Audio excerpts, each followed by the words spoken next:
دیکھو ڈاکٹر اسرار رحمۃ اللہ علیہ کی جو پیش گوئیاں ہیں، کل کسی نے مجھے بھیجا کہ ڈاکٹر اسرار نے تو پہلے کہا تھا افغانستان پاکستان پہ حملہ کرے گا، مجھے ویڈیو بنا کے بھیجی، میں نے کہا وہ ہمارے لیے قابل احترام ہے، لیکن ڈاکٹر اسرار نے حامد کرزئی کے بارے میں کہا تھا، آگے پورے کلپ میں حامد کرزئی کا نام بھی ہے، وہ کسی نے کٹ کر کے آدھا چلا دیا۔ میں نے کہا دیکھو ڈاکٹر اسرار بھی نہ عالم الغیب تھے، انہوں نے کہا شاہ ولی اللہ نے بھی کہا تھا، میں نے کہا نہ شاہ ولی اللہ عالم الغیب تھے۔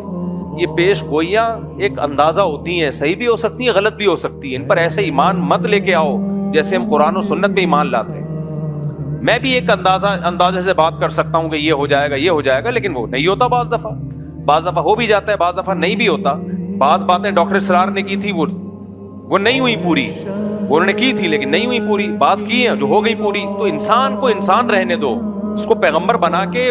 ایسا بزرگ بنا کے کہ وہ پیش گوئیاں کر رہے ہوتی چلی آ رہی ہیں، یہ مت کرو یہ کام۔ لوگ کہتے ہیں وہ تو حدیثوں سے پیش گوئیاں کر رہے ہیں،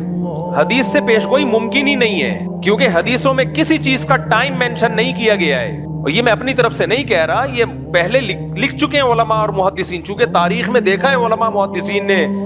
کہ حدیثوں سے لوگ تانے بانے ملا کے ایک پریڈکشن کرتے ہیں، ایک پیش گوئی کرتے ہیں، اور پھر اس کے حساب سے ماحول بنانا شروع کر دیتے ہیں، حالانکہ حدیث میں اس کا وہ ٹائم مینشن نہیں ہوتا۔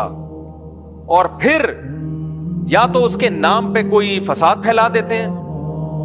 یا پھر سادہ لوگ جب دیکھتے ہیں کہ یہ ہونے والا تھا لیکن ہوا نہیں تو ان کا حدیثوں سے ایمان اڑ جاتا ہے۔ تو اس لیے جو بھی اس طرح کے اسکالرز گزرے ہیں، یہ ہیں اسکالرز ہی، ان کی بات کو پتھر پہ لکیر سمجھ لینا